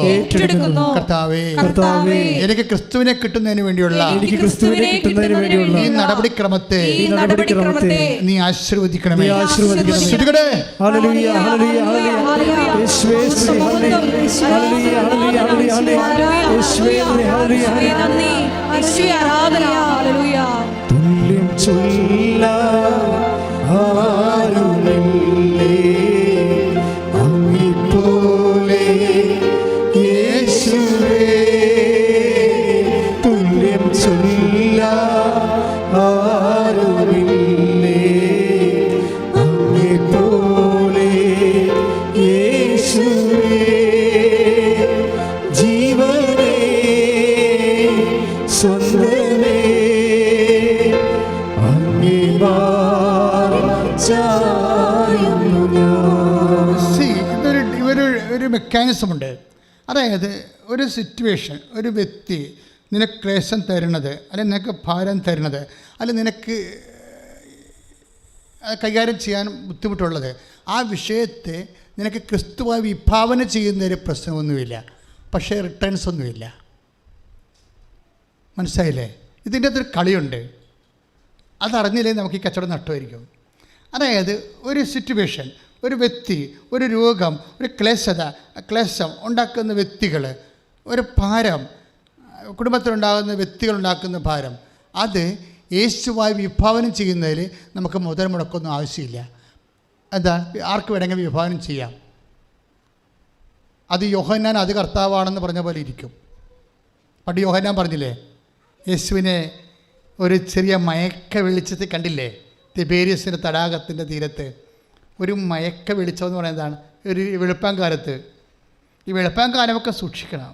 അരണ്ട വെളിച്ചമുള്ള സമയത്താണ് മേരി മാഗ്ദലിൻ കർത്താവിനെ അടിച്ചു മാറ്റിയത്. വിശ്വാസം പറയുക, ജീവിതത്തിൽ ഒരു പിടി കിട്ടുന്നില്ല. വെളിച്ചം കൊണ്ട് നമുക്ക് കൃത്യമായിട്ട് മനസ്സിലാക്കാൻ പറ്റും. അത് ക്രിസ്തു ആണോ ക്രിസ്തു അല്ലയോ, അങ്ങനെയൊക്കെ ഒരു നമുക്ക് ആംബിഗസ് ഒരു hypothetical conditions. You are not able to discern ഒരു ഫെയ്ത്ത് കണ്ടൻറ്റകത്ത് ഉണ്ടോ ഇല്ലയോ എന്നറിയാൻ പാടില്ല. അങ്ങനെ ചെയ്തുകൊണ്ട് കഷ്ടപ്പെട്ടുകൊണ്ട് നമുക്ക് കർത്താവിൻ്റെ പ്രസാദം ഉണ്ടാകുമോ, വീടുണ്ടോ, വെതർ മേ ബി അറിയത്തില്ല, ഇങ്ങനെയൊക്കെ പറയുന്ന ആൾക്കാരില്ലേ. അപ്പോൾ നീ ഒരു തീരുമാനം എടുക്കണം. നീ അത് ശരിക്കും വെട്ടി കറ തീർത്ത് പ്രഖ്യാപിക്കണം. യെസ്, ഇറ്റ് ഈസ് ലോഡ്, ഞാനത് ടേക്കപ്പ് ചെയ്യണമെന്ന്. എന്താ പ്രശ്നം വെച്ചാൽ, ഇറ്റ് ഈസ് ലോഡ് എന്ന് പറഞ്ഞത് കൊണ്ട് ഇൻകം കിട്ടത്തില്ല, വരുമാനം കിട്ടത്തില്ല. അത് കർത്താവാണെന്ന് യോഹന്നാൻ പറഞ്ഞില്ലേ പണ്ട് തിബേരിയസിൻ്റെ തീരത്ത് 21:7 യോഹന്നാൻ്റെ സുവിശേഷം വായിച്ചോളൂ. യേശു സ്നേഹിച്ചിരുന്ന ആ ശിഷ്യൻ എൻ്റെ വഴി പറഞ്ഞിട്ട് വല്ല കാര്യമുണ്ട്. സ്നേഹിച്ചെന്നൊക്കെ ഇടയ്ക്കിടയ്ക്ക് പുള്ളിക്കാരിങ്ങനെ പൊട്ടിനെ വീരിടുന്ന പോലെ പറയുന്നുണ്ട്, പക്ഷേ ഒന്നും വർക്കൗട്ട് ചെയ്യണില്ല. എന്താ പറഞ്ഞിരിക്കണത്? യേശു സ്നേഹിച്ചിരുന്ന ആ ശിഷ്യൻ പത്രോസിനോട് പറഞ്ഞു, അത് കർത്താവാണ്. മതി, അത് കർത്താവാണ്. യേശു ആരാണ്? തിബേരിയസിൻ്റെ തീരത്തെ ഒരു മയക്ക വെളിച്ചത്തിലെ അയാൾക്കൊരു ഒരു ഇരുട്ട മയത്തിൽ വെളുപ്പം കാലത്ത് ഈശോ വരികയാണ്. കടലിൽ വള്ളം കിടക്കുന്നു, അവരെല്ലാം വള്ളത്തിലാണ്. ആർക്കുമേ ഈശോനെ തിരിച്ചറിയാൻ പറ്റണില്ല. ഒരാൾ തിരിച്ചറിഞ്ഞു. ആരാണ്? യോഹന്നാൻ. അപ്പോൾ 21:7 എന്താ പറയണത്? ദാറ്റ് ഈസ് ലോർഡ്, അത് കർത്താവാണ്. തീർന്ന് ആ ചാപ്റ്റർ അവിടെ ക്ലോസ് ചെയ്യുകയാണ്. അടുത്ത സീൻ ചെയ്യണത്, സീൻ കോൺട്ര എന്ന് പറഞ്ഞ പോലെ സീൻ ചേഞ്ച് ചെയ്യണം നോക്കിയേ. അതായത് അത് പറഞ്ഞ ആൾ അവിടെ ഇരിക്കുകയാണ്. അത് പറഞ്ഞ ആൾ അവിടെ ഇരിക്കുകയാണ്. അയാൾ അനക്കില്ല. അയാൾ വിഭാവന ചെയ്തു, ദാറ്റ് ഈസ് ലോഡെന്ന്. ഉടമ്പടിയിൽ ഇതുപോലെ വിഭാവന ചെയ്താൽ വർക്കൗട്ട് ചെയ്യത്തില്ല, ഇറങ്ങി പ്രവർത്തിക്കേണ്ടി വരും. അവിടെയാണ് പ്രശ്നം. നമ്മളറിയോ, ശരി ക്ലേശമാണ്, അമ്മായിമ്മക്ക് പനിയാണ്, അമ്മായിമ്മക്ക് വാദമാണെന്നൊക്കെ പറഞ്ഞ് അമ്മായിമ്മ ഞാൻ ക്രിസ്തുവായിട്ട് കാണാം, കണ്ടുകൊണ്ടിരുന്നിട്ട് കഥയില്ല. You must act. അവൻ പറയണ പോലെ ചെയ്യണം. ചൊല്ലിയിട്ട് കാര്യമില്ല. അത് കർത്താവാണെന്ന് പറഞ്ഞ് ചൊല്ലിക്കൊണ്ടിരിക്കാനേ പറ്റത്തുള്ളൂ. എന്തിനാ പ്രോബ്ലം എന്ന് വെച്ച് കഴിഞ്ഞാൽ, അതായത് ക്രിസ്തു ആക്ടിവേഷൻ ഇനി 2 ഫോർമുല ഉണ്ട്. അത് രണ്ടും ഒരുമിച്ച് വർക്ക് ചെയ്യത്തുള്ളൂ. എന്താണ്? യേശു കർത്താവാണെന്ന് അതരം കൊണ്ട് ഏറ്റു പറയണം, അല്ലേ? റോമ 10:9 അതരം കൊണ്ട്. അതാണ് യോഹന്നാൻ ചെയ്തിരിക്കുന്നത്. യോഹന്നാൻ ചെയ്തിരിക്കാൻ തെറ്റില്ല, പക്ഷേ ആ പുള്ളിക്കാരൻ 50% ചെയ്തുള്ളൂ. അവിടെയാണ് കുഴപ്പം വന്നു പോയത്. അത് കർത്താവാണ്. അതെന്താ? അത് റോമ അപ്പോൾ യോഹന്നാൻ 21:7 അനുസരിച്ച് കൊണ്ട് അത് കർത്താവാണെന്നുള്ളത് രക്ഷയുടെ ആദ്യ പകുതിയാണ്. രക്ഷയുടെ 2 പകുതിയുണ്ട്. എന്താണ്? യേശു കർത്താവാണെന്ന് അതരം കൊണ്ട് ഏറ്റു പറയാം, റോമ 10:9 പിന്നെന്താണ്? വേറൊരു കാര്യമുണ്ട്. പിന്നെന്താ ഉള്ളത്? ദൈവം അവന് മരിച്ചവൻ ഉയർപ്പിച്ചെന്ന് ഹൃദയത്തിൽ വിശ്വസിക്കണം. ഇത് വിശ്വസിക്കണമെന്ന് പറഞ്ഞാൽ അങ്ങോട്ട് തീരത്തില്ല. എന്ത് ചെയ്യണം? വിശ്വാസം പ്രവർത്തനം കൊണ്ട് നീതീകരിക്കണം. അവിടെയാണ് ഈ പ്രേക്ഷിത പ്രവർത്തനം വേണ്ടത്. യാക്കോബിൻ്റെ ഉത്തരം വായിച്ചവന് 2:17 വായിച്ചേ. പ്രവൃത്തികൾ കൂടാതെയുള്ള വിശ്വാസം അതിൽ തന്നെ നിർജീവമാണ്. പ്രവൃത്തികൾ കൂടാതെ ഒന്ന് പറഞ്ഞേ. പ്രവൃത്തികൾ കൂടാതെ വിശ്വാസം നിർജീവമാണ്. അതായത് അത് കർത്താവെന്ന് ആണെന്ന് പറഞ്ഞാൽ അത് ബേസിക്കലി സംഭവം ശരിയാണെങ്കിൽ നിർജീവമാണ്. യോഹന്നാന് പറ്റിയൊരു അബദ്ധം അവിടെയാണ്. അത് കർത്താവാണെന്ന് പറഞ്ഞ് ഇതിനെ ജീവൻ വെപ്പിക്കുന്നത് ആരാണ്? വേറെ ഒരുത്തനാണ് ജീവൻ വെപ്പിക്കുന്നത്. തുണിയില്ലാതെ ഒരുത്തൻ അവിടെ ഇരിപ്പുണ്ടായിരുന്നത്. അവനാണ് ഇതിന് ജീവൻ വെപ്പിക്കുന്നത്. എന്താണ്? അത് കർത്താവാണെന്ന് പറഞ്ഞപ്പോൾ തന്നെ പത്രോസ് താൻ നഗ്നനായത് കാരണം തുണിയെടുത്ത് ചുറ്റി കടലിലേക്ക് ചാടി. ഇത് വിശ്വാസത്തിൻ്റെ 2ാമത്തെ സെക്ഷനാണ്. ഇവിടെ വൈവാക്ക് തോറ്റുപോയി. പ്രാക്ടിക്കലിന് യോഹന്നാൻ തോറ്റുപോയി. തിയറി ഓക്കെ ആയിരുന്നു. യോഹന്നാൻ്റെ തിയറി ഓക്കെ ആയിരുന്നു. എന്താ സംഭവം? അത് കർത്താവാണ്, സ്റ്റേറ്റ്മെൻറ്റാണ്. ഇവിടെ എന്താ പ്രശ്നം? ഇത് തമ്മിൽ യോജിപ്പിക്കണേ എവിടെയെന്ന് വെച്ച് കഴിഞ്ഞാൽ, ഇത് തമ്മിൽ യോജിപ്പിക്കണേ എവിടെയാണ്? ഞാനിപ്പോൾ സംസാരിച്ചുകൊണ്ടിരിക്കുന്നത് ഉടമ്പടിയുടെ സ്പീഡ് കണ്ടൻറ്റ് എവിടെയാണെന്ന് അറിയാൻ വേണ്ടിയാണ്. ഉടമ്പടി സ്പീഡാകാൻ കാരണം അതിൻ്റെ കണ്ടന്റ് നിങ്ങൾ പറയുന്ന പോലെ ഒരു പ്രത്യക്ഷീകരണ പ്രാർത്ഥന ചൊല്ലിയത് കൊണ്ട് അതിൻ്റെ കൂടെ കുറേ പ്രാർത്ഥനകൾ ചൊല്ലിയ സ്പീഡാകത്തില്ല. അത് എല്ലാം അത് കർത്താവാണെന്ന് പറയുന്ന പോലെ യോഹന്നാൻ 21:7 അതുപോലെ അത് തന്നെയാണ് റോമ 10:9 എന്താ പറയണത്? യേശു കർത്താവാണ്. It's okay. പക്ഷെ അതിൻ്റെ സെക്കൻഡ് ഫോർമുല വർക്കൗട്ട് ചെയ്യണം. എന്താണ്? ദൈവം പറഞ്ഞ് അവനെ മരിച്ചവരിൽ നിന്ന് ഉയർപ്പിച്ചു. ഈ മരിച്ചവരിൽ നിന്ന് ഉയർപ്പിച്ചു എന്നുള്ള പുനരുത്ഥാനത്തിൻ്റെ അടിസ്ഥാനത്തിലാണ് എല്ലാ മിഷൻ വർക്ക് ചെയ്യണത്, എല്ലാ പ്രവർത്തനങ്ങളും വരണത്, എല്ലാ പ്രേക്ഷിത പ്രവർത്തനങ്ങളും വരണത്. നിങ്ങളൊരു പത്രം കൊണ്ട് കൊടുക്കണമെന്ന് വിചാരിച്ചോ? കഴിഞ്ഞ ദിവസങ്ങളൊരു സാക്ഷ്യം ഉണ്ടായി. ആ സാക്ഷ്യത്തിന് ചേച്ചിയുടെ പേര് അതായത് ജാൻസി ചാക്കോ, തലൂരപ്പറമ്പ്. ജാൻസി ചാക്കോ ഒരു ഫാർമസിയിൽ വർക്ക് ചെയ്യുന്ന ഒരു ചേച്ചിയാണ്. ചേച്ചി നിന്ന് വേരിക്കോസായി കാലിൽ. ഒരു കാലവസാനം കാല് വേദന, അതായത് പിന്നെ നീര്. അവർ പറയണതേ, ഞാൻ ഭർത്താവിനെ കൊണ്ട് എൻ്റെ കാല് ചവിട്ടി തിരുമിക്കുമ്പോഴാണ് എനിക്ക് ഉറക്കം വരുന്ന. എന്ത് കഷ്ടമാണെന്ന് നോക്കി. നീര് കല്ലച്ച് കിടന്നിട്ട് അപ്പോൾ എന്തൊരു നീരായിരിക്കും അല്ലേ? ആ സാക്ഷ്യം നമ്മളൊന്ന് നോക്കണേ, അത് നിങ്ങൾ നോക്കണേ. അതായത് ശരീരത്തിൽ നീര് കല്ലച്ച് കിടക്കണ നിപ്പ് ജോലിയാണ്. അവിടെ ചെന്ന് നിൽക്കാനേ പറ്റത്തുള്ളൂ. അപ്പോൾ അങ്ങനെ നിന്ന് കാലം നീരായി വേരിക്കോസായി. അതായത് ഇതിന് വീട്ടിൽ വരുമ്പോൾ കാലെടുത്ത് തല വെച്ചുകൊണ്ടാണ് വീട്ടിൽ വരുന്നത്. അത്രയും വേദനയാണ്. അത്രയും വേദനയോടെ വീട്ടിൽ വരുമ്പോൾ കുറച്ച് ജോലിയൊക്കെ ചെയ്തിട്ട് രാത്രി കിടക്കാൻ വേണ്ടി ഉറങ്ങി കാലിങ്ങനെ വിങ്ങത്തില്ല ഇരുന്നുകൊണ്ട്. അപ്പോഴേ ചില വാദമുള്ള ആൾക്കാർക്കൊക്കെ നല്ലവണ്ണം അറിയാൻ പറ്റും. ആരെങ്കിലും ഒന്ന് തടകി കൊടുക്കണം. പക്ഷേ ഇവിടെ തടയാൻ നിൽക്കത്തില്ല. അവർ പറയണ നീര് ഉടച്ച് കളയാൻ വേണ്ടി ഞാൻ ഭർത്താവിനെ കാലൊക്കെ ആയിട്ട് നിർത്തി ചവിട്ടി തിരുമിക്കുമെന്ന്. അത് സാക്ഷി പറഞ്ഞാണത്. അത്രയും കണ്ടീഷനാണ്. പക്ഷേ ഇവരെന്നാ ചെയ്ത്? ഇവർ ഉടമ്പടി എടുത്ത്, ഉടമ്പടി നിങ്ങളെല്ലാവരും എടുത്തിട്ടുണ്ട്. പക്ഷേ ഒരു ചെറിയ വ്യത്യാസമുണ്ട് ജാൻസി ചാക്കോക്ക്. ജാൻസി ചാക്കോ ഇവിടുന്ന് ഉടമ്പടി എടുത്തിട്ട് പത്രവും മേടിച്ച് തലൂരപ്പറമ്പിലോട്ടല്ലേ പോകേണ്ടത്, തണ്ണീർമുക്കം വഴി. അത് ചേർത്തല ചെന്ന് എല്ലാ കടകൾക്കും ഓരോ പത്രം കൊടുത്ത്. അത് സ്പീഡായിട്ടാണ് കൊടുക്കുന്നത്. പ്രാർത്ഥിച്ച് നല്ല ഒരു വെടിക്കെട്ട് കൊടുക്കലാണ്. അല്ലാതെ ഇത് കൊടുക്കണം, അവിടെ അവർ വാങ്ങിക്കുമോ, അവർ വാങ്ങിച്ചില്ലേ എന്ത് ചെയ്യും, അവരിവിടെ കൊടുത്തില്ലേ, ഇങ്ങനെ കുറേയൊക്കെ പറഞ്ഞ് കൊടുക്കുന്ന ആൾക്കാരുണ്ട്. ഇതങ്ങനെയല്ല, ഇത് വെടിക്കെട്ടാണ്. ഇവർ രക്ഷപ്പെട്ടത് അതുമല്ല. അതിനുശേഷം ഇവർ തലയോരപ്പറമ്പിൽ ചെന്ന് അവിടെയൊക്കെ എല്ലായിടത്തും പത്രം കൊടുത്ത് കഴിഞ്ഞപ്പോൾ ഇവർ ദിവസം പള്ളിയിൽ പോയി ഇരിക്കുകയാണ്. പള്ളിയിലിരിക്കുമ്പോൾ പള്ളിയിൽ ഒരു കെട്ട് പത്രം ഇരിക്കണം. അപ്പോൾ അവർക്ക് പറയണത് പത്രം കണ്ടപ്പോൾ എനിക്ക് സങ്കടം വന്ന്. എന്താ കാര്യം? ഇത് ആരോ കൊണ്ടുവന്ന് ഉടമ്പടി എടുത്ത ആൾക്കാർ കൊണ്ടുവന്ന് ഡംപ് ചെയ്തതാണ്. അപ്പോൾ ഞാൻ ആ പത്രം എടുത്തിട്ട് ഞാൻ പ്രാർത്ഥിച്ച് എല്ലാവർക്കും കൊടുത്തു. ആ രാത്രി കർത്താവിൻ്റെ കാര്യത്തൊട്ട് പിന്നീട് ഒരിക്കലും നീരുണ്ടായിട്ടില്ലെന്ന് കൈയടിച്ച് കർത്താൻ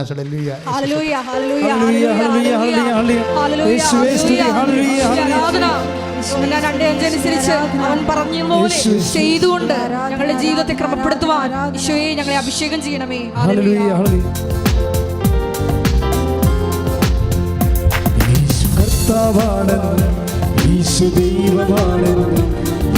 വിശ്വസിക്കുന്നു, ഞാൻ പ്രഖ്യാപിക്കുന്നു.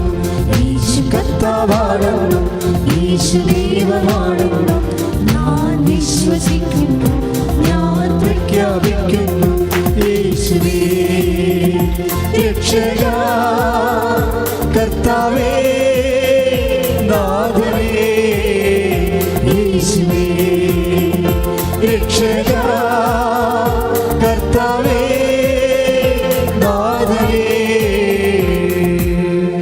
പരമദിവ്യകാരുണ്യത്തിന് ആരാധനയും സ്തുതിയും പുകഴ്ചയും ഉണ്ടായിരിക്കട്ടെ. പരിശുദ്ധ പരമദിവ്യകാരുണ്യത്തിന് ആരാധനയും സ്തുതിയും പുകഴ്ചയും ഉണ്ടായിരിക്കട്ടെ. അതായത് ഇത് ഒരു വർക്കാണ് ശരിക്കണേ കർത്താവിൻ്റെ പേരിൽ.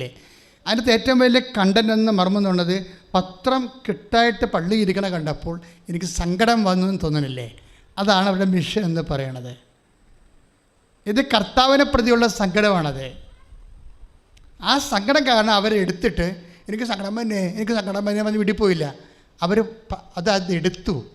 എടുത്തിട്ട് കണ്ടവർക്കെല്ലാം അത് വിതരണം ചെയ്ത് എനിക്ക് സങ്കടം തന്നെ, എനിക്ക് സങ്കടമാണ് അത് എന്ന് പറഞ്ഞിട്ട് നമുക്ക് വേണമെങ്കിൽ ഇരിക്കുക. ഇത് ഫസ്റ്റ് പാർട്ടാണ്. നിങ്ങൾ ഫസ്റ്റ് പാർട്ട് കൊണ്ടൊരിക്കലും ആക്ടിവേഷൻ സംഭവിക്കത്തില്ല. യോഹന്നാനി അതല്ലേ സംഭവിച്ചത്. യോഹന്നാനാണ് ആദ്യം കണ്ടത് 21:7 എന്താണ് അത് കർത്താവാണ്. പക്ഷേ പുള്ളിക്കാരൻ അവിടെ തന്നെ ഇരുന്ന്. അതാണ് കുഴപ്പം. ഇന്നത്തെ വിശ്വാസികളുടെ ഒരു 90% അവസ്ഥ അതാണ്. യേശു കർത്താവാണെന്ന് അറിയാം, അവിടെ തന്നെ ഇരിക്കും. യേശു കർത്താവാണെന്ന് അറിയാം. ഉടമ്പടിയുടെ ഒരു പ്രശ്നം എന്ന് വെച്ച് കഴിഞ്ഞാൽ യേശു കർത്താവാണെന്ന് നിന്നെ അറിയിക്കുകയും പിന്നെ എന്ത് ചെയ്യും, ദൈവം അവന് മരിച്ചുവെന്ന് ഉയർപ്പിച്ചു എന്നുള്ള വിശ്വാസത്തിന് ചുമ്മാ പ്രഖ്യാപിക്കാൻ പറ്റത്തില്ല. അതുകൊണ്ട് യാക്കോബ് 2:17 അനുസരിച്ചുകൊണ്ട് വിശ്വാസം പ്രവൃത്തികളാലാണ് നീതീകരിക്കപ്പെടുന്നത്. അതെന്നുവെച്ചാൽ പ്രേക്ഷിത പ്രവർത്തനം എന്ന് പറഞ്ഞാൽ എന്താണ്? പുനരുത്ഥാനത്തിൻ്റെ സാക്ഷ്യമാണ്. ഒന്ന് പറഞ്ഞേ, കർത്താവേ ഞാൻ ചെയ്യുന്ന ഉടമ്പടി പ്രകാരമുള്ള യേശുവിന്റെ നാമത്തിലുള്ള എല്ലാ പ്രേക്ഷിത പ്രവർത്തനങ്ങളും കർത്താവിന്റെ പുനരുത്ഥാനത്തിന് സാക്ഷ്യമാകുകയാണെന്നുള്ള ആഴമായ ബോധ്യത്താൽ എന്നെ അഭിഷേകം ചെയ്യണമേ. ആരാധന, ഹല്ലേലൂയ, ഹല്ലേലൂയ, ഹല്ലേലൂയ, ഹല്ലേലൂയ, ഹല്ലേലൂയ. യേശുവേ നന്ദി, യേശുവേ സ്തുതി, ഹല്ലേലൂയ, യേശുവേ നന്ദി. ആരാധന, ആരാധന, യേശുവേ ആരാധന, ആരാധന, ആരാധന, യേശുവേ ആരാധന. അതിന് ഈ കൂട്ടത്തിൽ നിന്ന് ചാടിപ്പോന്നില്ലേ? യേശു കർത്താവാണെന്നുള്ള അറിവ് കിട്ടിയപ്പോഴുടനെ 10 ദിവസം ചാടിപ്പോന്നില്ലേ? കടലിലൂടെ നീന്തിക്കയറി പോകുന്ന ആദ്യമേ എത്തി. ഈ ആദ്യമേ എത്തണതൊക്കെ സീരിയസ് വിഷയമാണ്. ആദ്യമേ എത്തുമ്പോൾ കർത്താവ് ചോദിക്കുന്ന ചോദ്യമുണ്ട്. എന്താണ് അത്? മറ്റുള്ളവരെ കൂടി ഉദ്ദേശിച്ചുകൊണ്ട് ചോദിക്കുന്ന ചോദ്യമാണ്. നീ ഇവരെക്കാൾ അധികമായി. അതാണ് പ്രശ്നം. അതെന്നും പ്രശ്നം തന്നെയാണ്. 21:15 വായിച്ചോളൂ, യോഹന്നാന്റെ സുവിശേഷം. അവരുടെ പ്രാതൽ കഴിഞ്ഞപ്പോൾ യേശു ശിമയോൻ പത്രോസിനോട് ചോദിച്ചു, യോഹന്നാന്റെ പുത്രനായ ശിമയോനെ, പറഞ്ഞ യോഹന്നാന്റെ പുത്രനായ ശിമയോനെ, യോഹന്നാന്റെ പുത്രനായ ശിമയോനെ, നീ ഇവരെക്കാൾ അധികമായി എന്നെ സ്നേഹിക്കുന്നുവോ? Praise the Lord. ഈ ചോദ്യത്തിനാണ് പത്രോസ് അതാണ് ചെയ്തത്. ആ 11 പേരും ആ വള്ളത്തിൽ തന്നെ ഇരിക്കുകയാണ്.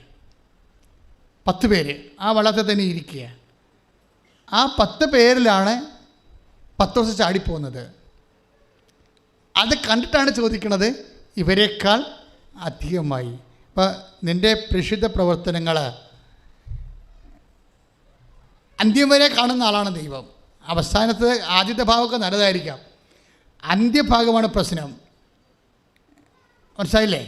നീ ഉടമ്പടിയുടെ ആദ്യ ഭാഗമൊക്കെ ഭയങ്കര വീരശൂര പരാക്രമം കാണിക്കും. ആ 90 ദിവസം ആകുമ്പോൾ നീ വെറുതെ പ്രത്യക്ഷിക്കുന്ന പ്രാർത്ഥനയായിട്ട് മാത്രം ഈ സാധനം അവസാനിപ്പിക്കും. പ്രേക്ഷിത പ്രവർത്തനമില്ല, ദാനധർമ്മങ്ങളില്ല, രോഗി സന്ദർശനമില്ല. ഈ അന്ത്യഭാഗങ്ങൾ ആദ്യ ഭാഗങ്ങളെപ്പോലെ തന്നെ അന്ത്യഭാഗങ്ങളും ഇപ്പം 10 ദിവസത്തിന് മാർക്ക് കിട്ടാൻ കാര്യം അതാണ്. എന്താണ്? യോഹന്നാൻ വക്ഷസിൽ കിടന്നോ അന്ത്യത്താഴത്തിൽ അല്ലേ? പിന്നെ കുരിശുമരണത്തിൽ കർത്താവിൻ്റെ കുരിശ് ചുവട്ടിൽ വന്നു. പക്ഷേ അന്ത്യഭാഗം യോഹന്നാന് പാളിപ്പോയി. അതൊരു 10-50 മാർക്കിൻ്റെ ഒറ്റ ക്വസ്റ്റ്യനായിരുന്നു. യോഹന്നാൻ 10 മാർക്കിൻ്റെ ക്വസ്റ്റ്യനൊക്കെ ചെയ്ത് 20 മാർക്കിൻ്റെ ക്വസ്റ്റ്യനൊക്കെ ചെയ്തെങ്കിലും അവസാനം ഒരു 50 മാർക്കിൻ്റെ ക്വസ്റ്റ്യൻ യോഹന്നാൻ്റെ കയ്യിൽ നിന്ന് പോയി. അതുകൊണ്ട് എന്താ പറ്റിയത്? അധികാരം താക്കോല് പത്രോസിന് കിട്ടി. എന്താ കാര്യം? അവൻ്റെ അന്ത്യഭാഗം കറക്റ്റായിരുന്നു. വെളിപാടിൻ്റെ പുസ്തകം 2:19 വായിച്ച് ശ്രുതികട്ടെ. ഹല്ലേലൂയ, ഹല്ലേലൂയ, യേശുവേ സ്തുതി, ഹല്ലേലൂയ, ഹല്ലേലൂയ, ആരാധന, ആരാധന. വെളിപാട് 2:19. നിന്റെ പ്രവൃത്തികളും സ്നേഹവും വിശ്വാസവും ശുശ്രൂഷയും ദീർഘമായ സഹനവും ഞാൻ അറിയുന്നു. നിന്റെ അവസാന പ്രവർത്തനങ്ങൾ ആദ്യത്തേതിനേക്കാൾ മെച്ചപ്പെട്ടവയാണ്. കൈയടിച്ച് കർത്താവിനെ ശ്രദ്ധിക്കട്ടെ. ഹല്ലേലൂയ. ഹല്ലേലൂയ, ഹല്ലേലൂയ. മഹത്വം, മഹത്വം, ആരാധന, ആരാധന. ആ വചനം വായിച്ചു തരാം. ഒന്നിന് വായിച്ചു തരാം. ഒന്ന് പറഞ്ഞ വെളിപ്പാട് 2:19 വായിച്ചേ. നിന്റെ പ്രവൃത്തികളും ഏറ്റു പറഞ്ഞ നിന്റെ പ്രവൃത്തികളും സ്നേഹവും വിശ്വാസവും ശുശ്രൂഷയും ദീർഘമായ സഹനവും ഞാൻ അറിയുന്നു. നിന്റെ അവസാന പ്രവർത്തനങ്ങൾ ആദ്യത്തേതിനേക്കാൾ മെച്ചപ്പെട്ടവയാണ്. ഇതാണ് ഇവിടെയാണ് പ്രശ്നം. അവസാന പ്രവർത്തനങ്ങളെ യോഹന്നാന്റെ എല്ലാ കാര്യവും കർത്താവ് കണ്ടതാണ്. വക്ഷത്തിൽ കിടന്നതാണ് ആള്. അന്ത്യത്താഴ സമയത്ത് നിന്നെ ഒറ്റ കൊടുക്കുന്ന ആരാണെന്ന് ചോദിച്ചതാണ്. അനുസരണം കൂടെ വന്നതാണ്. അതിനുശേഷം കുരിശിന് ചുവട്ട് നിന്നതാണ്. ഇത്രയും കാര്യം ഒക്കെയാണ്. പക്ഷേ അവസാനം വന്നപ്പോൾ പാളിപ്പോയി. അവസാനം എന്താണ്? അത് കർത്താവാണെന്ന് പറഞ്ഞ് വള്ളത്തെ തന്നെ ഇരുന്ന് പോയി പാവപ്പെട്ടവൻ. ചാടി കടലിൽ വീണത് നീന്തി കയറി കർത്താവിൻ്റെ അടുത്ത് ആദ്യം ചെന്നവനാണ് താക്കോല് കിട്ടുന്നത്. എന്താ കാര്യം? അവൻ്റെ അവസാന പ്രവർത്തനങ്ങൾ വിജയിച്ചു. പ്രാർത്ഥിക്കുക. കർത്താവായ ദൈവമേ, അങ്ങേ സാക്ഷ്യം വഹിക്കാനുള്ള എൻ്റെ മിഷൻ ചൈതന്യം അന്ത്യം വരെ അഭിഷേകപൂരിതമാകാൻ എന്നെ ശക്തിപ്പെടുത്തണമേ. ശ്രദ്ധിക്കട്ടെ.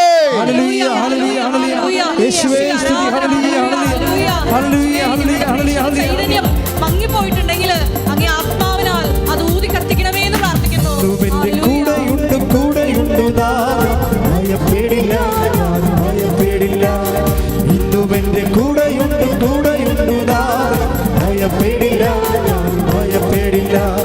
സാഗരങ്ങളെ ശാന്തമാക്കി ശക്തനായവൻ കൂടെയുണ്ട്. സാഗരങ്ങളെ ശാന്തമാക്കി ശക്തനായവൻ കൂടെയുണ്ട്. ഇന്നും എൻ്റെ കൂടെയുണ്ട് ഭയപ്പെടില്ല, ഞാൻ ഭയപ്പെടില്ല. ഇന്നും എൻ്റെ കൂടെയുണ്ട് ഭയപ്പെടില്ല.